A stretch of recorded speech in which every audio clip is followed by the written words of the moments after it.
Bonsoir à toutes et à tous. Bienvenue pour cette conférence organisée dans le cadre de la COP d'étudiantes avec Loïc Giacone. Bonsoir Loïc. Bonsoir. Vous avez d'abord travaillé comme journaliste spécialisé dans le ski dans un premier temps, avant une reconversion vers des questions écologiques et sociétales, notamment en vous spécialisant sur le changement climatique. Et aujourd'hui, vous travaillez au CEREMA, le Centre d'études et d'expertise sur les risques, l'environnement, la mobilité et l'aménagement. Et vous travaillez notamment à la gestion du Centre de ressources pour l'adaptation au changement climatique. Puis de façon plus ponctuelle, vous écrivez aussi des articles toujours sur le thème de l'environnement. Vous contribuez à une revue dédiée à l'avenir des territoires de montagne qui s'appelle Les Passeurs. Et aujourd'hui, vous allez justement nous parler des régions de montagne face aux défis environnementaux. La parole est à vous. Eh bien, merci beaucoup. Je vais essayer de partager mon écran. Hop. Voilà, vous me dites si vous êtes sur le début du PowerPoint, j'attaque. C'est parfait, vous pouvez y aller. Très bien. Et donc, merci pour la présentation. C'est très complet. Je suis effectivement donc responsable éditorial du Centre de ressources pour l'adaptation au changement climatique, qui est un site gouvernemental lancé en décembre dernier. Je suis à ce titre employé du CEREMA, donc un institut public de gestion des risques. On gère ce centre de ressources en collaboration avec l'ONER, qui est l'Observatoire national des effets du réchauffement climatique, l'ADEME, l'Agence de la transition énergétique, et Météo France. Avant ça, j'étais journaliste spécialisé dans le ski pour skipass.com, peut-être que certains connaissent parce qu'à Grenoble, c'est assez réputé pour les autocollants Intertiflet We Trust. Et à la base, je viens des Hautes-Alpes et j'ai fait une formation en STAPS. C'est juste pour compléter. Cette présentation, je vous la fais. Hop, est-ce que j'arrive à passer? Oui, non, là vous êtes sur la seconde slide, c'est ça? Tout à fait, ouais. Parfait. Eh bien, alors, donc je vous fais une présentation sur ce qui attend les régions de montagne en niveau défis environnementaux. Dans la présentation résumée, j'ai parlé d'anthropocène, donc je voulais commencer par rappeler un peu ce que c'est ce concept et ce que ça veut dire et ce qu'on a derrière. C'est un des noms par lesquels on essaie d'englober toutes les facettes de la crise écologique et sociale actuelle. Et c'est à ça qu'on fait face aussi bien en montagne qu'ailleurs. Donc là, l'anthropocène, un concept qui était proposé par des scientifiques fin années 90, début 2000, comme quoi on serait entré ou en train d'entrer dans une nouvelle époque ou ère géologique. Ça, c'est encore en discussion. Les scientifiques sont pas encore tout à fait d'accord sur cette question-là au niveau géologique. Cependant, c'est devenu un concept plus global et très utilisé dans les sciences humaines et sociales, qui est défini par une influence globale du système Terre par les humains.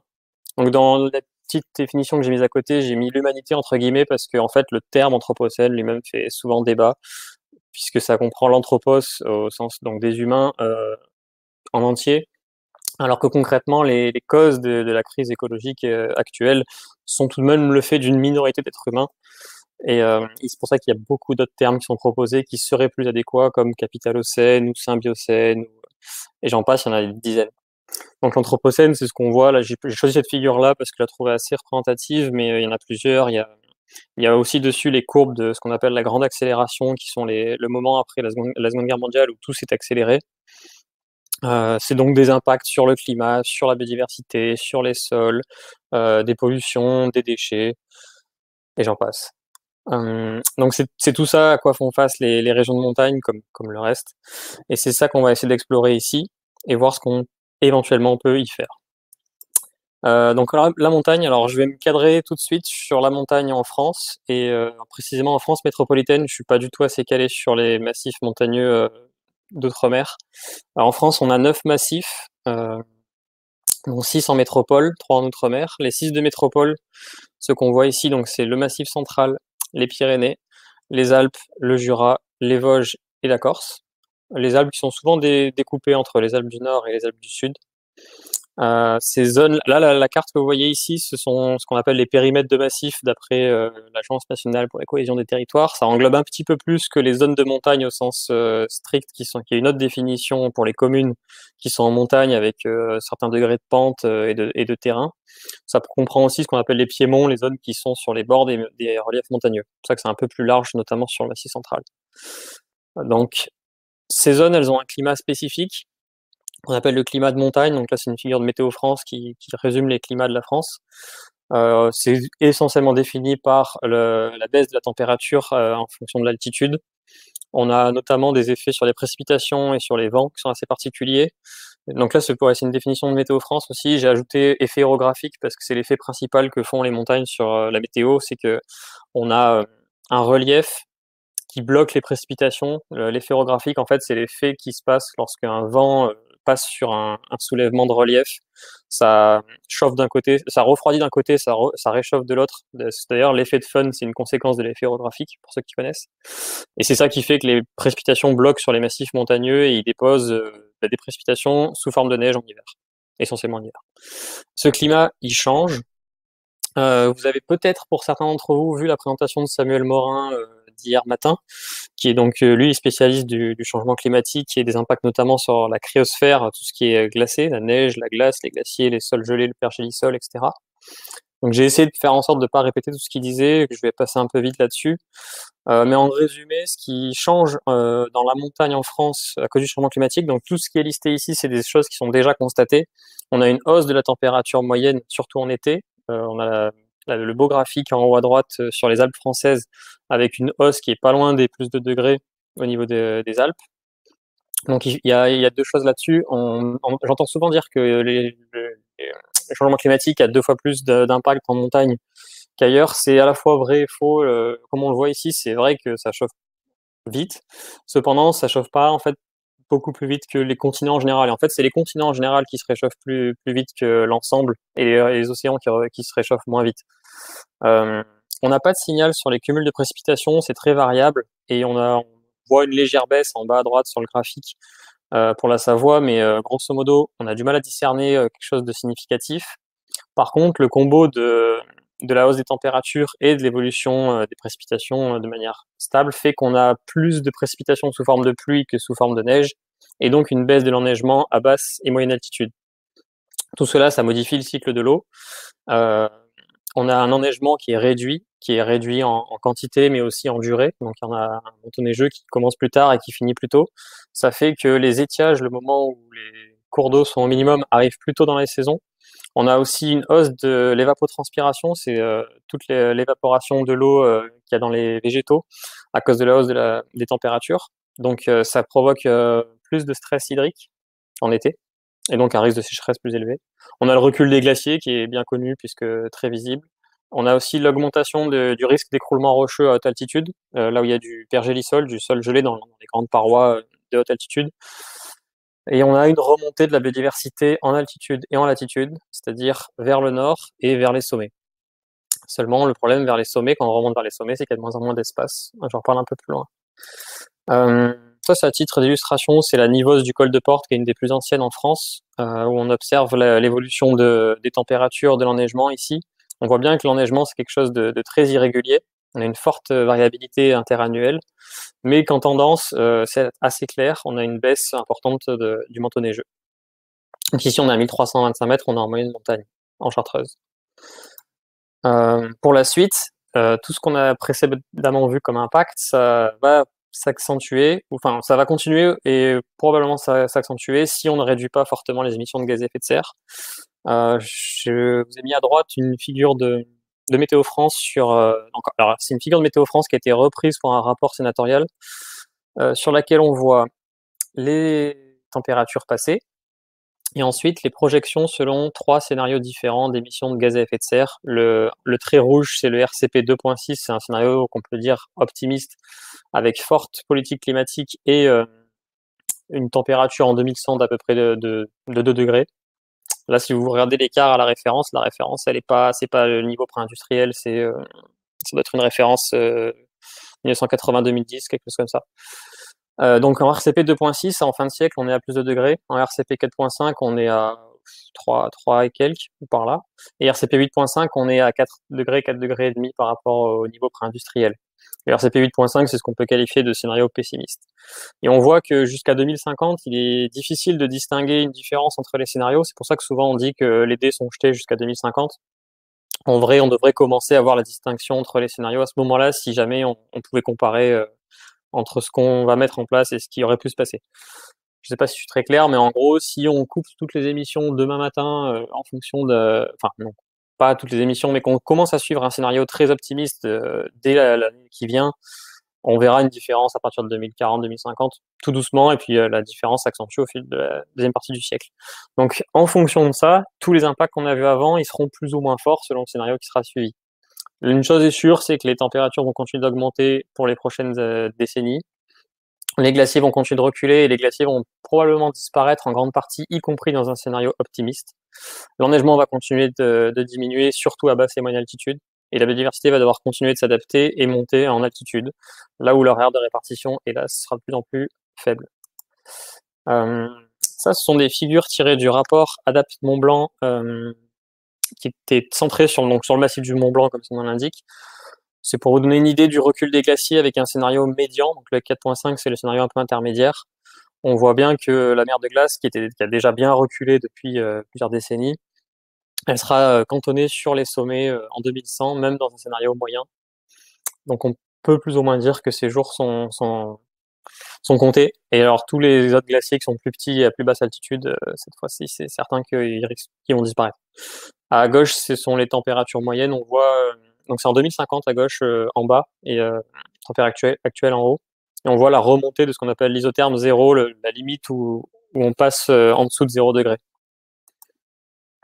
Également, on a une biodiversité qui est très riche en montagne. On a un grand nombre d'espèces protégées parce qu'on a on a de nombreuses conditions qui font qu'il y a un grand nombre d'espèces et de nombreux écosystèmes. Donc c'est une biodiversité qui est très riche et elle reste menacée en raison des pressions anthropiques.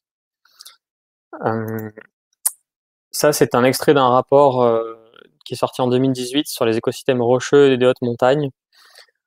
Malgré il y a beaucoup de politiques de conservation. On verra plus loin sur des cartes qu'il y a un grand nombre de parcs naturels, de parcs régionaux, de zones Natura 2000. Il y a une grosse politique de conservation. C'est pour ça qu'au début de la phrase, ils disent globalement dans un état de conservation favorable. Mais les écosystèmes de haute montagne sont pourtant menacés. On a les glaciers qui réduisent, on a les zones humides qui sont menacées, on a les alpages, d'anciennes formes d'alpages qui sont menacées parce qu'ils ne sont plus, on ne s'en occupe plus comme on le faisait avant, en très résumé. Voilà, c'est tout ce qui dépend de pratiques traditionnelles est en péril puisque ces pratiques elles-mêmes disparaissent. Et à l'inverse, on a des pressions locales comme l'urbanisation, les infrastructures de domaines skiables, tout ce qui est dû au tourisme et au développement touristique, qui à l'inverse appuie et impacte ces zones naturelles. Donc c'est vraiment une question qu'il faut réfléchir en termes de surface, de superficie, une question d'espace. On commence à être entre guillemets saturé en montagne en France puisqu'on a soit des zones protégées, soit des zones déjà anthropisées, déjà utilisées pour essentiellement du tourisme ou des formes d'agriculture qui sont pas toujours pas traditionnelles et de plus en plus intensives, y compris en montagne. Ici, ce que je voulais vous expliquer avec cette slide, c'est qu'on a quand même 2800 remontées rien que dans les Alpes. On a le parc français de remontées mécaniques, il est dans le top, je crois qu'il est le premier mondial même. On a 6% de la superficie de la zone de montagne des Alpes qui est occupée par des domaines skiables. Vous verrez sur la carte plus loin que ça reste quand même une grosse partie de ce qu'on appelle vraiment les montagnes, avec une population qui est multipliée par 7 en période touristique en hiver ou en été. Et voilà, tous ces deux extraits viennent de l'Atlas environnemental des stations de ski de communes support de stations. C'est un document du ministère. On voit bien que les tendances sont les mêmes avec des surfaces artificialisées qui progressent alors que les terres agricoles reculent, tout comme les surfaces forestières et les prairies. Donc voilà, l'emprise des domaines skiables, c'est quand même quelque chose d'assez important. À droite, vous avez, on le voit clairement, c'est en rose l'emprise des stations de ski, donc vraiment la partie station. Et en bleu clair, en entouré, c'est la commune sur laquelle elles sont installées. On appelle ça les communes support de stations de ski. Et à gauche, c'est à peu près la même figure. On voit cette fois-ci en bleu clair toutes ces communes support de stations de ski. Et on voit les figurées de couleurs, c'est les tailles de stations en rouge, les très grandes, en bleu, en orange, les grandes, et ensuite moyenne et petite taille. Donc on voit quand même l'espace alpin est déjà bien saturé de domaines skiables. Il ne reste plus grand-chose si, comme vous allez le voir ensuite, on tient compte des espaces qui sont déjà protégés. Ici, on a à gauche les réserves naturelles, les parcs naturels régionaux et parcs nationaux, et à droite, les zones Natura 2000. Donc on voit qu'il y a déjà des endroits où ça se superpose. Et cette protection qu'on avait juste avant, elle reste malgré tout non suffisante par rapport à la protection qu'il faudrait avoir pour la biodiversité. Donc j'ai un petit biais que vous aurez compris par mon parcours, qui est que déjà je parle beaucoup de climat parce que c'est ce que je connais le mieux, et ensuite je parle beaucoup de ski aussi parce que c'est également ce que je connais le mieux. Cependant, il est difficile de parler de l'avenir des territoires de montagne sans parler des sports d'hiver parce que ça a un poids vraiment important dans leur économie, que je vais essayer de vous expliquer ici. Donc les sports d'hiver en France, c'est 300 stations de ski environ, euh, 18 000 salariés directs des domaines skiables pour environ 120 000 emplois induits, qui dépendent, comme le dit Domaine skiable de France, dont les figures sont ici, proviennent. 120 000 emplois qui dépendent de l'ouverture des domaines skiables. La clientèle est majoritairement française, à 3/4. Le quart restant, ce sont essentiellement des Britanniques, des Belges, des Hollandais, il y a un peu de tout. On a aussi pas mal de clientèle russe dans les domaines comme Courchevel et Méribel. Et la répartition des domaines est très hétérogène en France. On a vraiment un gros pôle dans les Alpes du Nord. On voit sur la carte à droite avec 90 000 emplois rien que dans les Alpes du Nord, puis 15 000 dans les Alpes du Sud, 10 000 dans les Pyrénées et 5 000 dans les 3 autres massifs, Massif central, Jura et Vosges. Ça se confirme dans les parts de marché qu'on voit en bas à gauche avec, hélas, 6% des parts de marché pour ces 3 petits massifs dont je parlais, les Vosges, Jura, Massif central, et les Alpes du Nord qui en gros trust 3/4 du marché, hein, en très résumé. Les Pyrénées 8%, les Alpes du Sud 14%. Donc c'est vraiment quelque chose à avoir en tête quand on parle du ski. On a une grosse machine dans les Alpes du Nord qui drive l'essentiel du marché. Ça, c'est une autre figure de la taxe environnementale. On voit bien en rouge donc ces gros domaines, ces très grands domaines.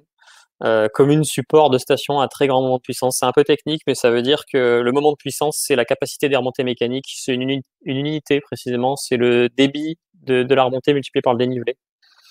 Et donc, ils ont fait une classification ensuite entre, en gros, c'est très petite station et moyenne station, grande station et très grande station. Donc là, les très grandes, c'est les super domaines que certains peut-être connaissent, Tignes-Val d'Isère, les Trois-Vallées, etc. Donc cette économie, elle fonctionne jusqu'à cet hiver, elle fonctionnait assez bien, avec un top 3 mondial, 50 millions de journées skieurs, qui est pareil l'unité de calcul de la fréquentation en France. Le top 3, il se dispute avec l'Autriche et les États-Unis. Les remontées mécaniques, c'est plus d'1 milliard de chiffre d'affaires. Sur ce milliard, l'été ne représente que 5%. Et la moitié de ces 5%, c'est juste Chamonix. Donc autant vous dire que c'est vraiment l'hiver qui drive les domaines skiables. Sachant que donc le milliard, c'est que les remontées mécaniques. Si on comprend les autres retombées du ski, on estime à peu près 10 milliards les retombées économiques de cette activité par saison, ce qui pèse entre 5 et 10% du tourisme en France. Il y a des régions qui en dépendent vraiment. Donc là, je reprends le cas de ceux qui ont le gros du marché, la Savoie et la Haute-Savoie. C'est estimé à 20% de leur PIB total et 50% de leur économie touristique.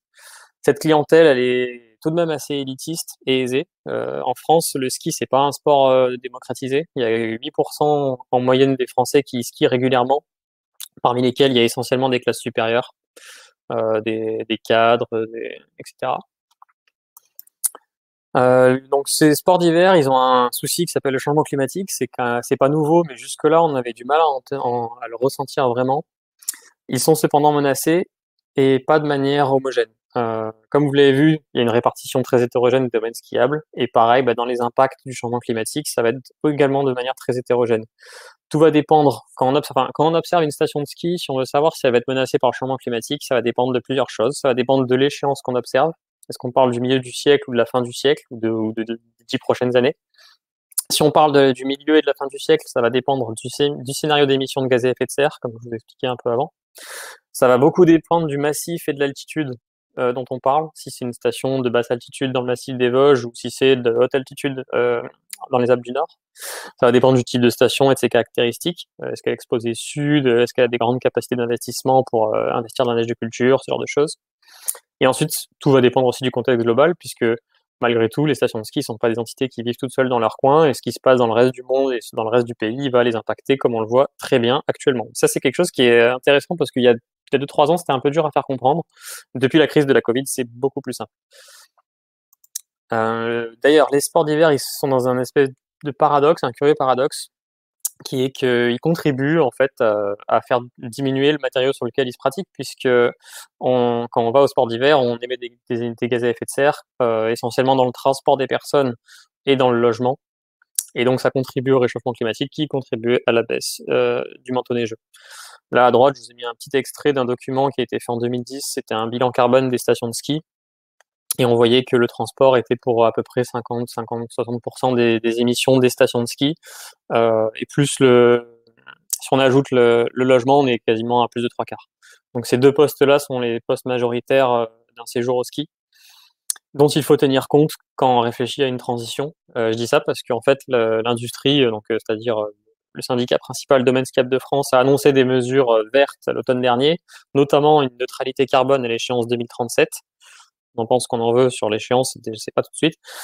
Sauf qu'en plus, ils l'ont annoncé sur le périmètre du domaine skiable seulement, les remontées mécaniques et les tameuses. Ça ne concerne pas le logement, ça ne concerne pas le transport. Donc d'ici là, il faudra aussi que ce soit décarboné, ou en tout cas en cours de décarbonation. Je suis obligé de vous parler de la neige artificielle parce que c'est un gros sujet face au changement climatique. Là où au début, la neige artificielle, les stations ont d'abord investi pour pallier à la variabilité d'un hiver sur l'autre de l'enneigement. Désormais, elles investissent pour lutter contre le changement climatique. Il se trouve que c'est effectivement une mesure d'adaptation, mais dans une certaine marge seulement. À partir d'un certain point, c'est-à-dire à partir d'une certaine température, d'un certain réchauffement, il fait trop chaud pour aussi produire de la neige artificielle.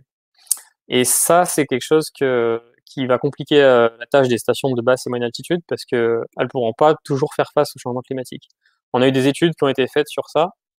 La première sur le département de l'Isère, qui a observé à échelle 2050 ce qui allait se passer pour toutes les stations du département.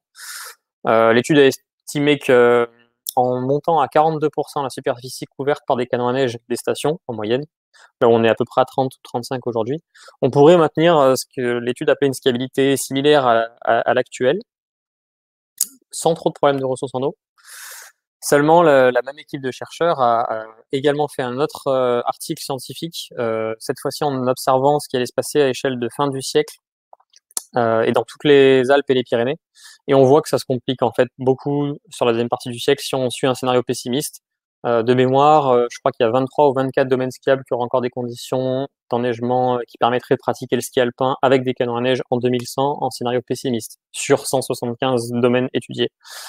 Alors que dans un scénario optimiste, on va le voir juste après. Voilà, donc ça c'est la même étude en fait, c'est une figure qui vient de cette étude-là. Elle est un peu technique. En gros, les catégories, les couleurs, c'est la viabilité de l'enneigement de la station. Donc de 1 à 5, on peut dire que c'est à peu près viable, même si à 5 ça commence à être compliqué. 6 et 7, la station n'est plus viable parce qu'il n'y a plus suffisamment d'enneigement, y compris avec des canons à neige pour pouvoir fonctionner. Et donc nous, on est actuellement entre les deux premières cases, puisque là c'est la période de référence 1986-2005, et ensuite la deuxième case c'est 2030-2050. Et après, c'est la fin du siècle avec un scénario pessimiste en troisième case et le scénario optimiste en quatrième case. On voit que dès 2030-2050, sur le scénario RCP 8.5, mais ça change pas grand-chose sur les autres scénarios de toute façon, comme on a vu tout à l'heure, il n'y avait pas une grande différence. Dès le court terme, on aura des stations qui vont être en difficulté dans les Préalpes, dans les Pyrénées, etc. Donc c'est pas pour la fin du siècle, pour certaines stations, et même pour beaucoup de stations, c'est-à-dire les plus petites et les moyennes de basse et moyenne altitude, c'est pour assez bientôt. Donc pour les stations de ski, on est sur c'est un modèle qui a réinventé parce que clairement, il faut qu'elles se réorientent dans ces secteurs-là qui sont menacés. Il faut qu'ils en prennent conscience, il faut qu'ils étudient à quelle échéance, combien de temps il leur reste. Heureusement, ou enfin entre guillemets, la crise de la Covid-19 permet de faire prendre conscience de cette dépendance au tourisme. Ça nous permet d'appuyer sur le fait que ouais, ils se rendent compte que les territoires en sont très dépendants.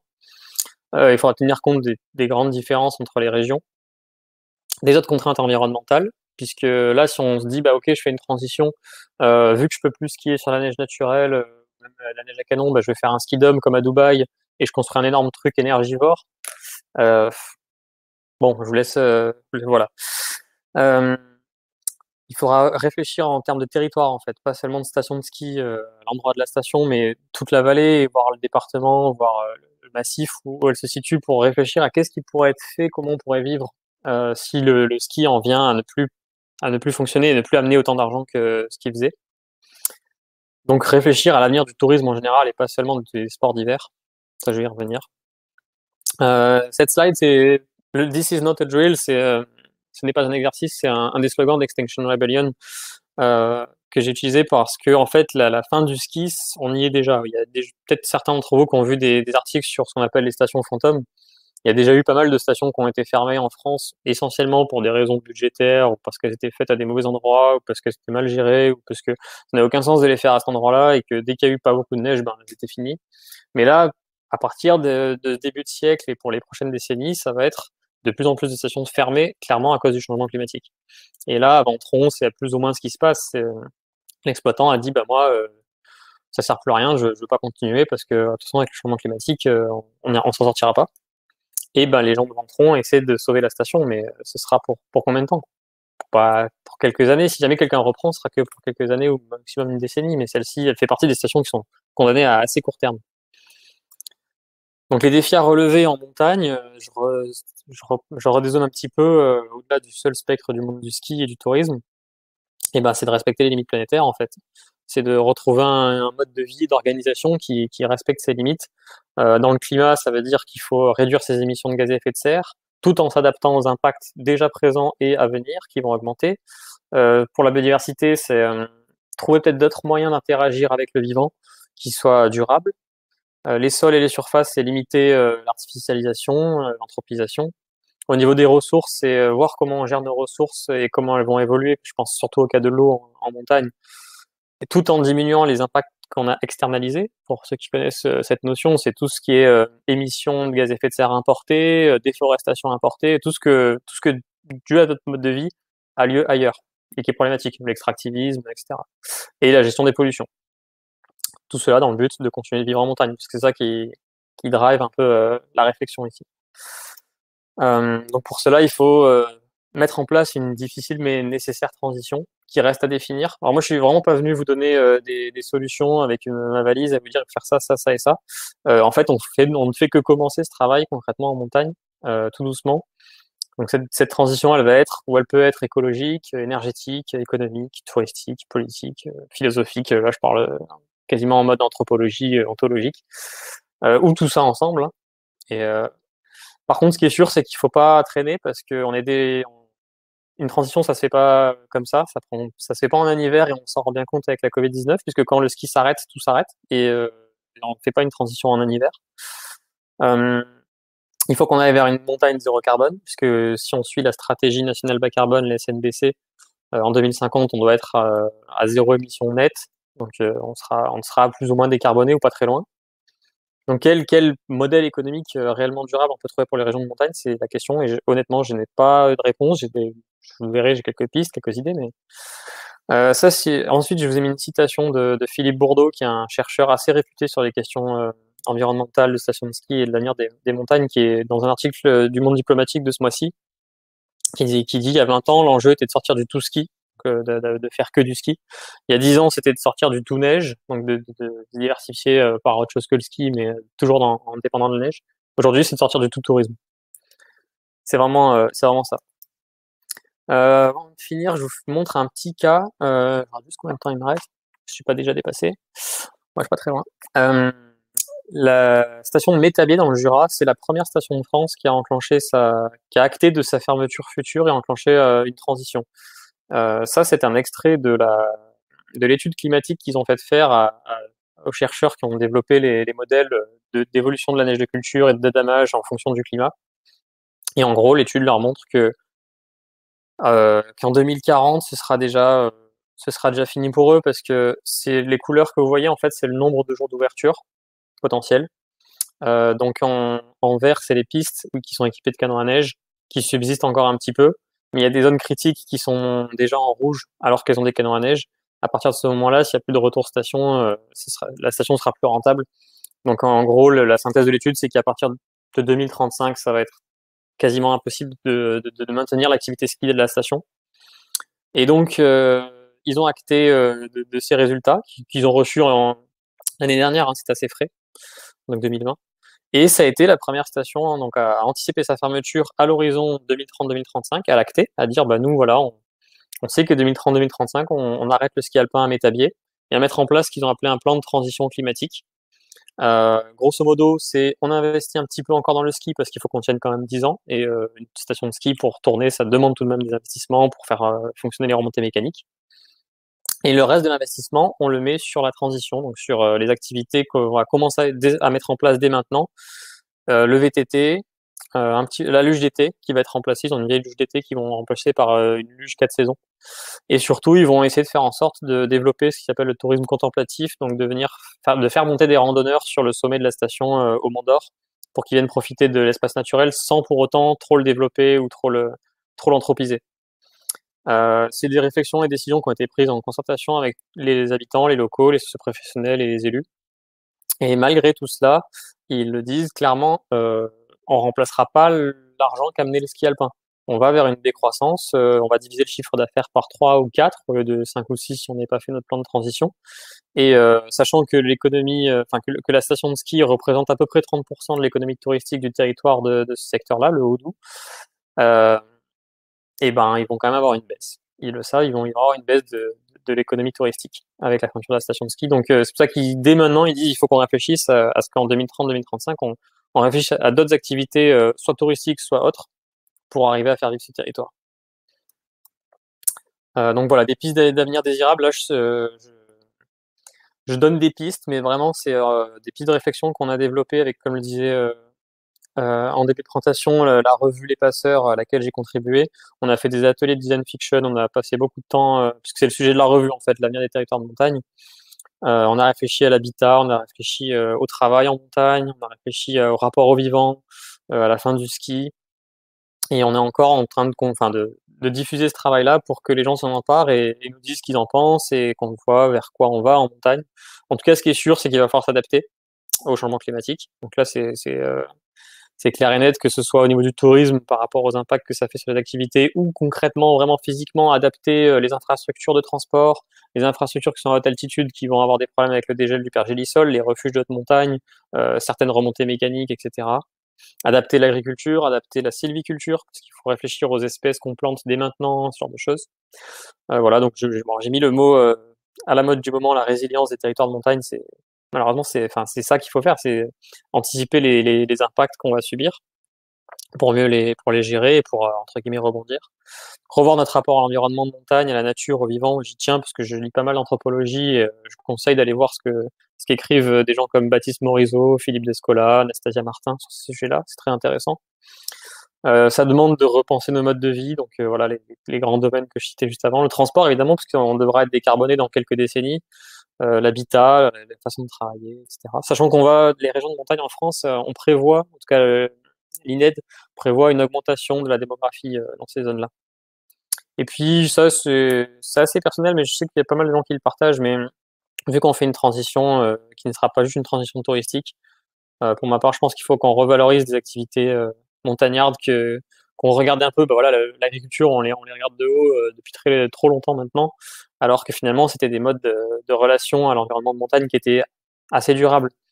L'artisanat, l'agriculture, la sylviculture, des choses qui se font en montagne et qui peuvent et qui doivent continuer d'être faites. Voilà, c'est tout pour moi. Alors juste ça, ce sont 2 aquarelles qui sont à la conclusion du rapport Adapt Mont Blanc, donc sur le massif du Mont Blanc. À gauche, c'est le paysage de la mer de glace en 2015. Et à droite, c'est imaginer le même paysage de la mer de glace mais en 2050, avec, on voit bien le glacier qui a reculé, la biodiversité, les forêts qui sont remontées sur les flancs des montagnes et les neiges éternelles qui ont réduit. Et voilà, c'est tout pour moi. Merci beaucoup, Loïc Giacone, pour cet état des lieux assez complet des régions montagneuses et puis des défis qui les attendent au regard de la crise écologique et notamment climatique. C'est vrai que cette conférence dans le cadre de la COP d'étudiantes qui est d'origine grenobloise, qui est basée à Grenoble, ça prend un écho assez particulier, c'est intéressant. Maintenant, on va pouvoir avoir 20-25 minutes d'échange environ pour revenir sur votre présentation, évidemment, peut-être pour creuser ensemble aussi les pistes de cette transition que vous évoquiez. Il y a une première question sur la biodiversité.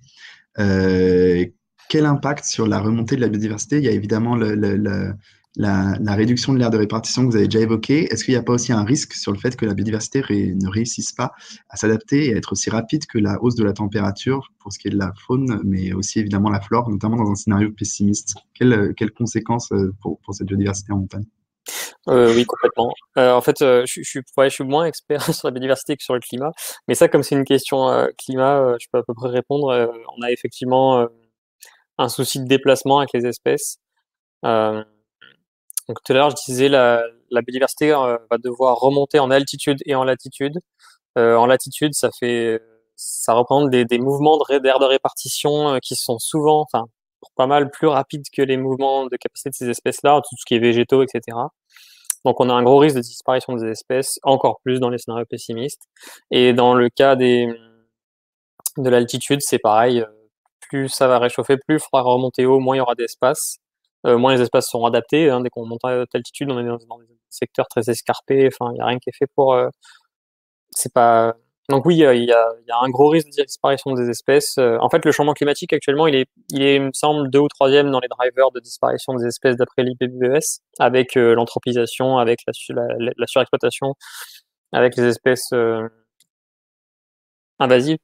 Et, euh, et en fait, plus on va aller dans le siècle, plus le changement climatique sera fort, plus le changement climatique deviendra un des principaux drivers de disparition des espèces. Donc oui, on a un gros risque là-dessus. En adaptation au changement climatique, ce qu'on fait typiquement, c'est qu'on essaie de réfléchir déjà dès maintenant aux essences qui doivent être plantées pour faire face à cela. Celles qu'on déplace du sud de la France vers le nord parce qu'elles ne pourront pas le faire elles-mêmes.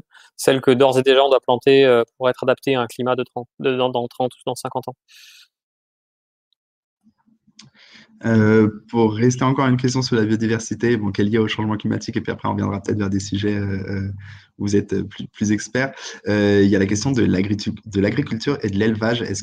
Comment est-ce qu'on peut redynamiser l'agriculture en montagne? Est-ce que c'est possible de mettre en place une agriculture qui soit durable pour aider à sauvegarder la biodiversité? Et puis, est-ce que l'élevage peut être aussi un facteur de biodiversité? Est-ce qu'il vaut mieux laisser la place à la reforestation? Voilà, quelle place a cette activité humaine en montagne dans un scénario de transition? C'est vraiment une question compliquée. Il y a l'INRAE qui a sorti un article il y a un jour ou deux sur ça, en montrant que, enfin, j'ai plus le titre en tête, mais c'était est-ce qu'il faut laisser la forêt reprendre ses droits en montagne ou non? Et les cas étudiés, il y avait les Pyrénées espagnoles, l'Écosse et je sais plus où. Et les chercheurs montraient qu'en fait, la réponse dépendait du contexte social, c'est-à-dire des représentations qu'ont les gens de la montagne, de ce que c'est, de ce qu'on doit y faire et de la façon dont les agriculteurs ceux qui faisaient du pastoralisme interagissaient avec leur environnement. Parce que concrètement, il y a des modes d'interaction avec l'environnement qui sont pas forcément destructeurs et qui peuvent avoir une biodiversité élevée, notamment dans le cas du pastoralisme. Donc la question de laisser les forêts reprendre se pose et les réponses dépendent vraiment des contextes locaux. Là, je fais un peu une réponse de Normand, mais de toute façon, je suis juste pas assez calé sur ces questions pour avoir une réponse précise. Ça dépend. Alors, mais c'est vraiment une question ultra pertinente par contre parce que ouais, on a trop cette vision de l'humain qui forcément dès qu'il interagit avec son environnement il détruit tout, alors que ce qu'on se rend compte quand on étudie en anthropologie d'autres peuples ou quand on se repenche sur des pratiques ancestrales, on voit qu'en fait là, typiquement genre on mettait un bout dans la plantation, on a des pertes de biodiversité dues au fait qu'on a des pratiques ancestrales qui sont plus faites. Donc on a des modes d'interaction avec l'environnement qui sont durables. Ok, merci pour cette réponse. Justement, sur la question du contexte social, quels nouveaux emplois verts, peut-être, est-ce qu'on pourrait envisager dans le cadre des stations de ski, plus globalement du tourisme en montagne, pour remplacer les 120 000 emplois concernés et qui sont probablement voués à disparaître à long terme, mais aussi à court, voire très court terme? Quels nouveaux emplois verts on peut réimaginer là-dessus? Voilà, moi je disais à la fin artisanat, sylviculture, agriculture. Déjà, ce trio-là, je pense qu'il faut le revaloriser, trouver des moyens de faire enfin, que tout ça reparte, parce que ça a fonctionné pendant un temps. Après, le tourisme lui-même, moi je l'enterre pas, hein. En adaptation au changement climatique, on apprend que dès qu'il va faire très très chaud en été, les gens vont aller là où il fait frais, donc en montagne. Donc on va avoir des modifications des mobilités touristiques. On va avoir une modification de ces flux. On va avoir peut-être des gens qui vont venir plus l'été en montagne qu'avant l'hiver. On le voit déjà là avec la crise de la Covid l'été dernier, c'était hallucinant en montagne, c'était partie d'endroits qui ont vraiment tout cassé en termes de chiffre d'affaires. Et cet été, c'est reparti à mon avis pour un tour. Donc les gens découvrent que la montagne en été, c'est chouette. Donc il n'y a pas que des choses négatives. Faudra voir ensuite comment faire en sorte pour que ça se fasse de manière écologiquement ok, parce qu'on a eu aussi le fait que d'un coup, quand il y a surfréquentation, ça crée d'autres problèmes. C'est un peu à ça qu'on fait face dans le tourisme, c'est qu'on est déjà, dans certains espaces, en tout cas, on est déjà à saturation. Et il faut bien vraiment réfléchir à la façon dont on va gérer tout ça. Parce qu'en fait, le gros problème de fond, c'est que le ski rapportait beaucoup d'argent. Et dès qu'on a essayé de faire autre chose que du ski, on a trouvé des pratiques qui rapportaient moins d'argent.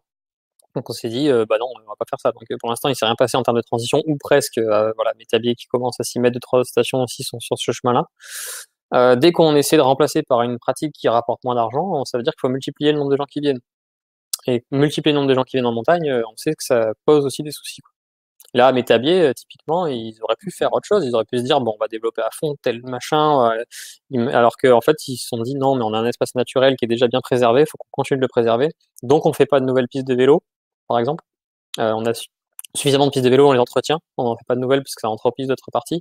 On fait du contemplatif au sommet, on fait pas de restaurant d'altitude, on fait pas un nouveau lac artificiel pour faire baigner les gens, etc. On fait vraiment juste, on adapte la zone pour que les gens découvrent l'espace naturel. C'est tout ce qu'ils font.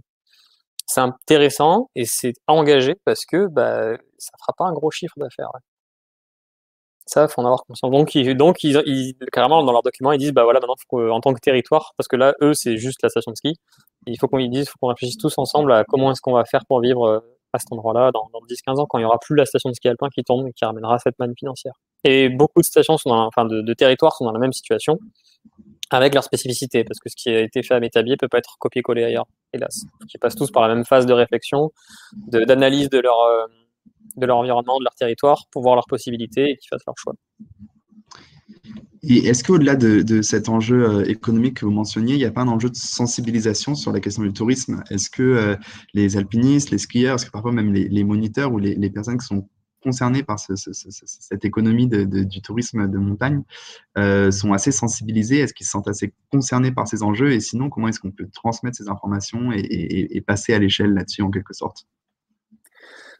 Je dirais oui, clairement, il y a un espèce de paradoxe dans la pratique ce qu'on appelle les sports outdoor, qui est qu'on est au contact de la nature, on se vante d'être au contact de la nature, on vend du contact de la nature, et en même temps, on n'y fait pas tant attention que ça. Donc, je pense qu'il y a un potentiel au sens où ce sont des personnes qui savent déjà que cet environnement, qui ont un attrait pour lui, et qu'il faut maintenant qu'ils passent de l'autre côté de la barrière, du côté où ils le préservent vraiment, et tout ce qui est guide, moniteur, etc., ils sont en première ligne pour ça, pour le faire. Les accompagnateurs de moyenne montagne, etc. Il y a déjà des associations qui existent comme Mountain Riders, comme Mountain Wilderness, comme Protect Our Winters, le collectif dont je fais partie, les passeurs aussi. Enfin, ça bouge, à mon avis, dans la bonne direction à ce niveau-là. Clairement, il y a un travail de fou à faire en sensibilisation, puisque tant que c'est pas fait, il y aura pas un grand nombre de gens pour s'en emparer, et donc les élus ne s'en occuperont pas ou peu. Là, je vous donne le côté optimiste. Le côté pessimiste, c'est que quand on fait des travaux de recherche, je pense notamment à Christophe Schex de l'Agence Alpine des Territoires qui m'en a parlé, qui ont fait le projet Artaclim d'adaptation au changement climatique dans certains secteurs de montagne que je ne citerai pas. Les réceptions du côté des élus, c'est compliqué encore. C'est du climato-scepticisme. Et là, et donc je parle en 2018, 2019, 2020, pas il y a 10 ans ou 20 ans, quoi. Donc il y a un énorme travail de sensibilisation à faire, ouais. C'est pour ça que je suis content qu'on fasse cette COP et d'être là pour en parler, parce que faut que ça se diffuse. Eh ben, avec grand plaisir. Pour continuer sur la question de la sensibilisation, justement, est-ce que il n'y a pas une voie militante possible? Est-ce que vous avez connaissance d'actions militantes pour ce qui est la sauvegarde des glaciers, pour ce qui est une limitation peut-être du tourisme en montagne?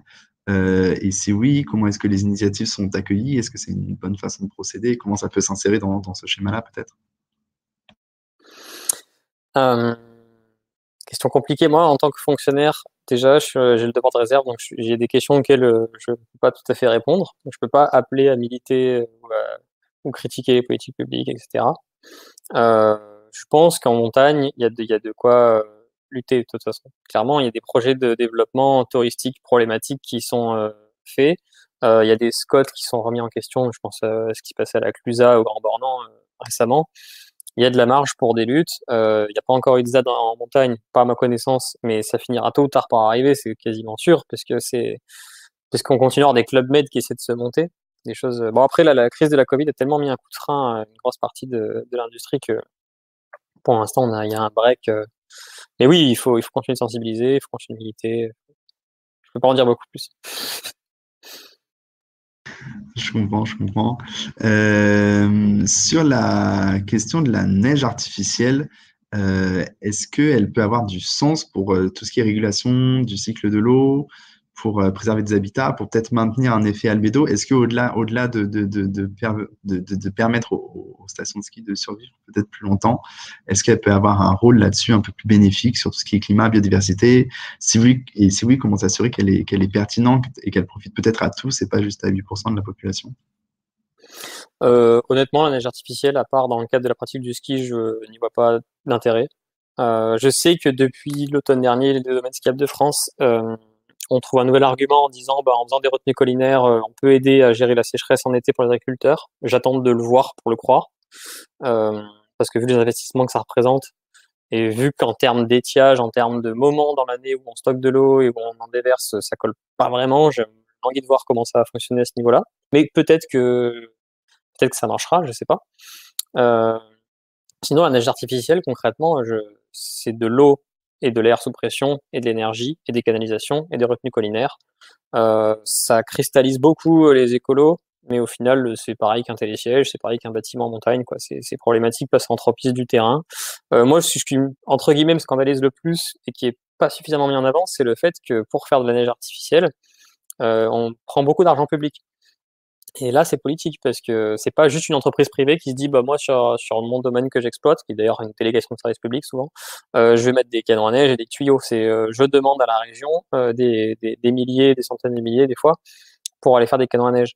Et en Rhône-Alpes, en Auvergne-Rhône-Alpes, je crois que le chiffre de mémoire du plan neige de Laurent Wauquiez depuis 2016, c'est plusieurs dizaines de millions d'euros pour faire des canons à neige. Est-ce que ces investissements sont pertinents au vu du changement climatique? C'est une excellente question et l'Adréal a répondu il n'y a pas très longtemps qu'il fallait peut-être regarder d'un peu plus près avant d'attribuer les subventions. Donc là, on a une question importante qui est soulevée régulièrement par les élus écologistes. Je connais un petit peu Corinne Morel-Darleux, passe son temps à se battre là-dessus, avec raison à mon avis. Donc ouais, non, l'énergie artificielle, elle ne sert que pour les domaines skiables et c'est juste dans cette situation-là qu'elle est pertinente. Et ça fonctionne, ça marche au sens où ça fait de la neige et ça permet de skier. Moi, ma grande question aussi, c'est par exemple dans l'étude sur le département de l'Isère, où ils nous ont dit qu'on pourrait encore skier en 2050 dans les stations de ski.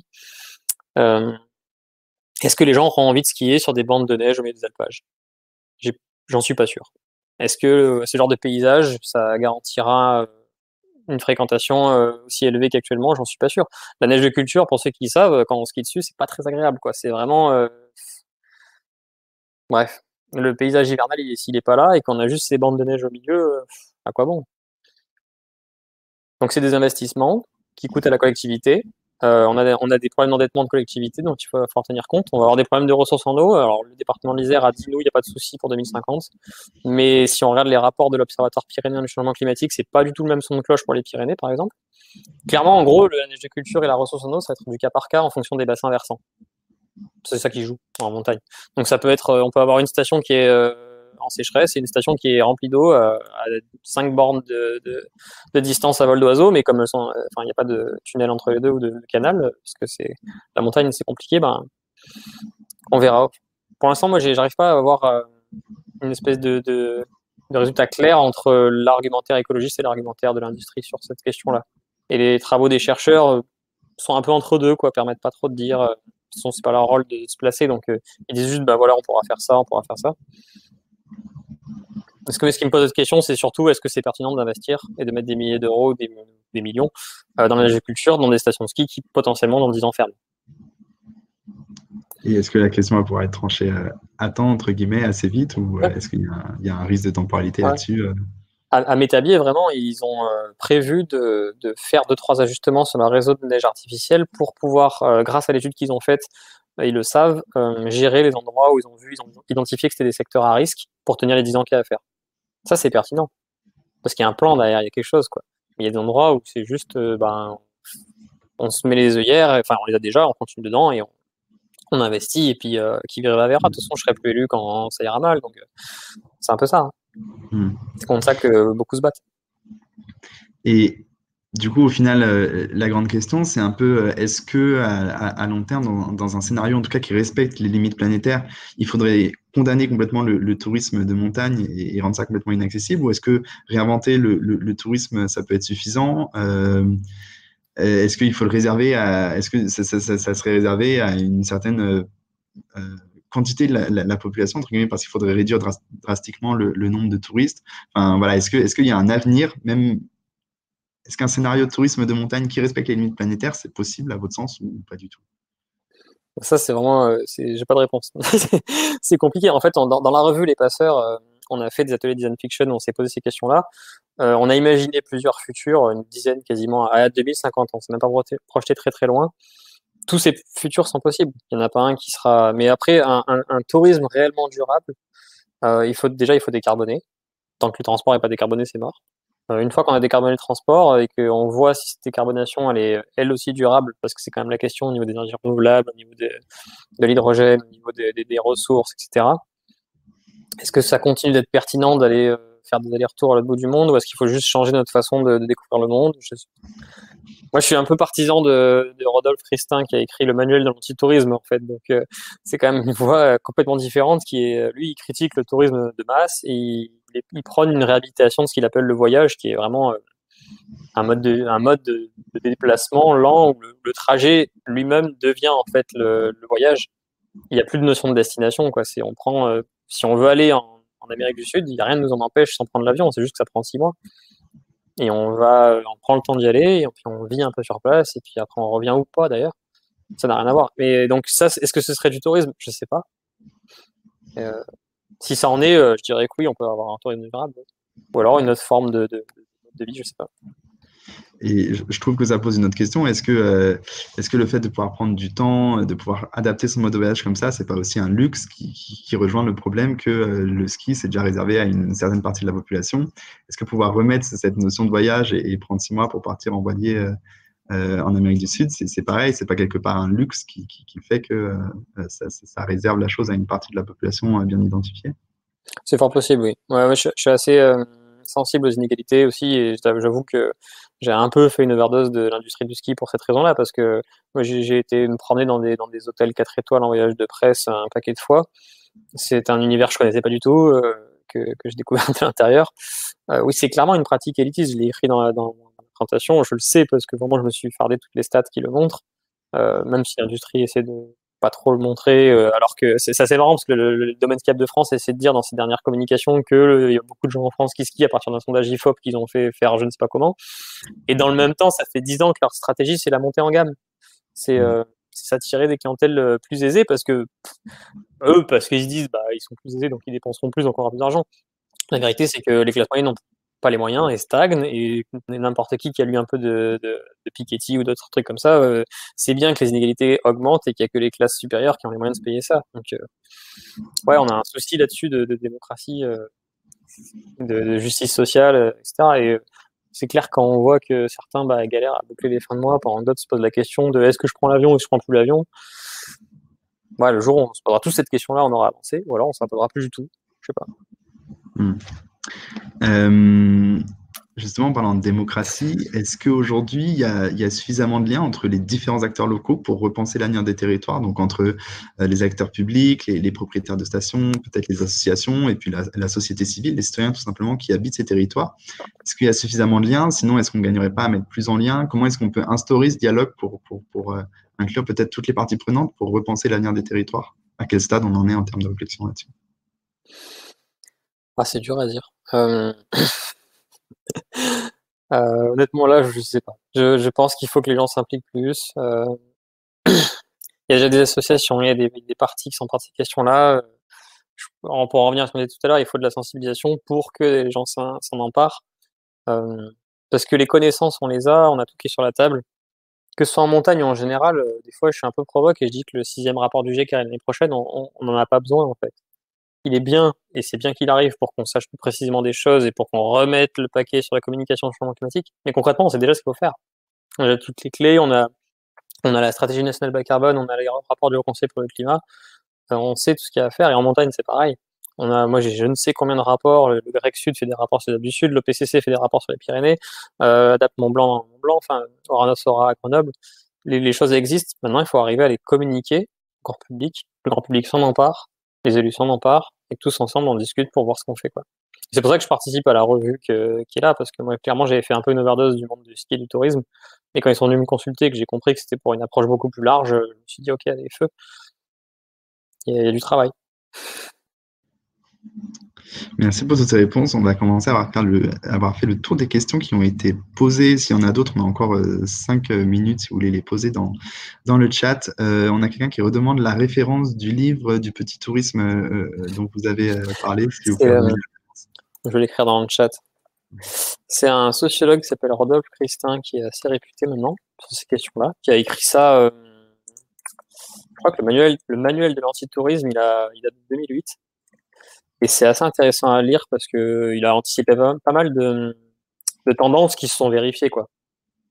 On y voit beaucoup de choses, l'over-tourisme, ce genre de choses. Enfin, je sais pas, vous avez peut-être vu les tags qu'il y a eu dans des endroits qui ont été faits, tourist go home, etc. Parce que à cause de la saturation à Venise, en Espagne et ailleurs, ou alors les endroits qui ont fermé à cause de surfréquentation, ou les effets de buzz à cause d'Instagram. Enfin, tout ça, on y est déjà dans cette situation problématique du tourisme de masse. On est clairement dedans. Je suis en train de juste lire le chat parce que j'ai pas eu le temps. Mais...